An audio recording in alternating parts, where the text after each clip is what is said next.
पुढचे 10 दिवस चुकून सुद्धा उन्हात घराच्या बाहेर जाऊ नका. कारण हा आपला रेग्युलर उन्हाळा नाही आहे आणि ही उष्णतेची लाट आपल्या जीवावर सुद्धा बेतू शकते. आपण म्हणतो 40-45 डिग्री तापमान तर दरवर्षी जातं. मग यावर्षी इतका प्रॉब्लेम का होतोय किंवा यावर्षीच इतक्या लोकांच्या डेथ का होत आहेत? यावर्षी खरा प्रॉब्लेम तापमान नाहीच आहे.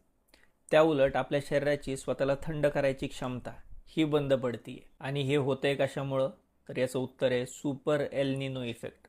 म्हणजे काय? तर समुद्रात साठलेली उष्णता परत आपल्या वातावरणात येते.